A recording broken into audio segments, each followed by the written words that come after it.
बिस्मिल्लाहिर्रहमानिर्रहीम, अस्सलाम वालेकुम वीवर्स। मैं हूं नूर, अपने चैनल चटखारा फ्यूजन्स बाय नूर से। आज मैं आपको बताऊंगी बहुत ही इजी और क्विक सा बनने वाला डेजर्ट जो कि बहुत ही कम वक्त में बन जाता है। अचानक से मेहमानों के आने पर या फिर अचानक से स्वीट डिश की क्रेविंग होने पर आप ये झटपट से बना सकते हैं। रेसिपी को परफेक्ट बनाने के लिए आपको वीडियो को एंड तक देखना होगा। तो चलिए फिर हम वीडियो को स्टार्ट कर लेते हैं। इस चैनल को सब्सक्राइब कीजिए और बेल के आइकन को प्रेस करके ऑल के बटन पर क्लिक कीजिए ताकि आपको मेरी हर आने वाली नई वीडियो सबसे पहले मिल सके। और अगर वीडियोस पसंद आए तो एक लाइक भी कर दीजिए। मिल्क की मेजरमेंट के लिए मैं ये टी कप यूज़ करूँगी। यहाँ पे मैंने एक ब्लेंडर जार ले लिया है। इस जग में मैं डालूंगी 2 कप के करीब मिल्क, जो कि कप मैंने आपको दिखाया था उसी कप के मेजरमेंट से मैं यहाँ पे 2 कप के करीब मिल्क इसमें शामिल कर दूंगी। मिल्क आप डेयरी का भी ले सकते हैं या फिर आप टेट्रा पैक का भी ले सकते हैं, इट्स अप टू यू। अब इसमें शामिल करेंगे 3/4 कप के करीब शुगर। ये मैंने नॉर्मल शुगर ली थी जो कि आमतौर पर इस्तेमाल होती है। अब 2 टेबलस्पून के करीब मैं यहाँ पे डाल दूंगी ऑल पर्पस फ्लोर यानी कि मैदा। और अब इसमें शामिल करूंगी मैं 1/2 कप के करीब कोको पाउडर। अब इन तमाम चीज़ों को मैं अच्छी तरीके से मिक्स कर लूँगी ब्लेंड करके। ये देखिए ब्लेंड करने से ये अच्छी तरीके से मिक्स हो गया है, इसमें एक भी लुम्प बाकी नहीं रहा होगा। अच्छा, ये तमाम चीज़ें आप एक बाउल में निकाल के हैंड विस्कर से भी कर सकते हैं अगर चाहें तो। अगर आप ब्लेंडर में नहीं करना चाह रहे तो फिर आपको एक काम और करना होगा कि जब ब्लेंड कर लें तो आप इसको स्ट्रेनर से छान लीजिए ताकि जितने भी लुम्प्स हैं वो बाकी ना रहें और एक स्मूथ सा पेस्ट आपके पास आ जाए। अब मैंने ये तमाम पेस्ट को जो हमने ब्लेंड किया था इसको मैं डाल दूँगी एक फ्राइंग पैन में और बिल्कुल ही लो फ्लेम पर मैं इसको पकाना शुरू करूँगी। और इसको हम कंटिन्यूसली स्टिर करते रहेंगे। जैसे जैसे मिक्सचर को हीट मिलेगी ये थिक होना शुरू हो जाएगा। आप देखेंगे कि ये ग्रेजुअली थिक होना शुरू हो चुका है। ये देखिए अब मैं इसमें क्या करूँगी कि मैं तकरीबन 1.5 टेबलस्पून के करीब डाल दूँगी डार्क चॉकलेट। इससे बहुत ही ज़बरदस्त टेस्ट आता है। अगर आपके पास चॉकलेट ना हो तो ये स्किप भी कर सकते हैं आप, लेकिन अगर आप डालेंगे तो इससे टेस्ट और इन्हेंस हो जाता है। चॉकलेट ऐड करने के बाद भी मैं इसको स्टिर करती रहूँगी ताकि चॉकलेट भी मेल्ट हो जाए। चॉकलेट मेल्ट होने के बाद ये थोड़ा सा और थिक होगा। ये देखिए हमारा चॉकलेट गनाश कितना अच्छा थिक हो चुका है। अब मैं क्या करूँगी इसमें 1 टीस्पून के करीब डाल दूँगी बटर। बटर आप कोई सा भी यूज़ कर लीजिए, सॉल्टेड कर लीजिए, अनसॉल्टेड कर लीजिए। बटर डालने से इसका टेस्ट भी अच्छा हो जाता है और इसमें एक ग्लेज सा भी आ जाता है। अगर आप बटर नहीं यूज़ करना चाहते या नहीं है आपके पास अवेलेबल तो आप इसमें 1 टीस्पून वेजिटेबल ऑयल भी डाल सकते हैं, लेकिन वो स्मेललेस होना चाहिए। ये देखिए इसकी कंसिस्टेंसी कितना थिक हो चुका है। बस अब हम क्या करेंगे कि फ्लेम को ऑफ कर देंगे। अब इसमें डालूंगी 1 टीस्पून के करीब वनीला एसेंस। वनीला एसेंस शामिल करने के बाद भी मैं इसको अच्छी तरीके से मिक्स कर लूँगी। अब हम इसे ठंडा होने के लिए रख देंगे ताकि ये हल्का सा रूम टेम्परेचर पर आ जाए। अब बारी आ जाती है डेजर्ट को असेंबल करने की। असेंबल करने के लिए जो हम बिस्किट्स का यूज़ करेंगे वो सॉफ्ट होने चाहिए। मैं यहाँ पे सुपर बिस्किट का इस्तेमाल कर रही हूँ। आप चाहें तो आप डाइजेस्टिव या कोई भी सॉफ्ट बिस्किट यूज़ कर सकते हैं। ये मैंने रूम टेम्परेचर का ही दूध ले लिया था। आप कोई से भी मिल्क यूज़ कर सकते हैं, डेयरी का या फिर टेट्रा पैक का। अब हल्के से डिप करके सिर्फ एक बार डिप करेंगे हम और इसको एक लेयर में लगाते जाएंगे। पूरी बेस हम कवर कर देंगे इन बिस्किट से।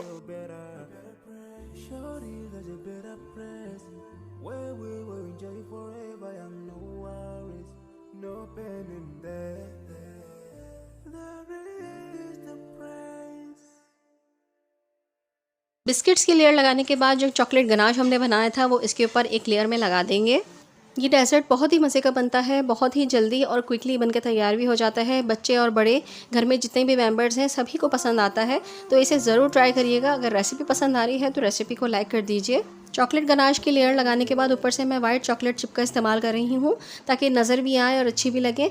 आप चाहें तो आप ब्राउन चॉकलेट चिप भी डाल सकते हैं। इसके अलावा आप अगर नट्स डालना चाहें तो यहाँ पर आप ड्राई नट्स भी डाल सकते हैं। अब दोबारा से मैं एक बिस्किट की लेयर इसके ऊपर लगाऊंगी। बिस्किट्स की लेयर लगाने के बाद अब फिर दोबारा से हम इसके ऊपर चॉकलेट गनाश की लेयर लगाएंगे और फिर उसके ऊपर दोबारा से हम वाइट चिप डाल देंगे। इसी तरह से मैंने 3 लेयर्स में ये डिश तैयार की है, ये डिश बनाई है। आप चाहें तो आप 4 या 5 जितनी चाहें आप लेयर्स लगा सकते हैं।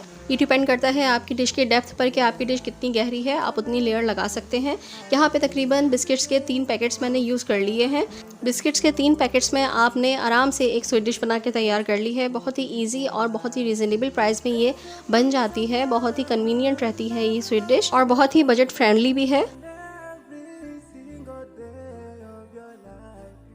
अब 3 से 4 बिस्किट्स मैंने बचा लिए थे, उनको मैं हाथ की मदद से ही बारीक बारीक तोड़ लूँगी और बिल्कुल पाउडर सा बना लेंगे हम। गनाश की जो लास्ट लेयर हमने लगाई थी उसके ऊपर हम ये पाउडर बिस्किट्स को स्प्रिंकल कर देंगे, इससे बहुत ही अच्छा लुक आता है और हमारी डिश भी बहुत प्रेजेंटेबल लगती है। अब हम इसके ऊपर फिर से व्हाइट चॉकलेट चिप स्प्रिंकल कर देंगे। अगर आप चाहें तो यहाँ पे आप ब्राउन चॉकलेट चिप भी स्प्रिंकल कर सकते हैं, इट्स अप टू यू। इसके अलावा यहाँ पे आप ड्राई नट्स भी डाल सकते हैं और थोड़ी सी मैंने चॉकलेट को क्रश करके इसके ऊपर स्प्रिंकल कर दिया है।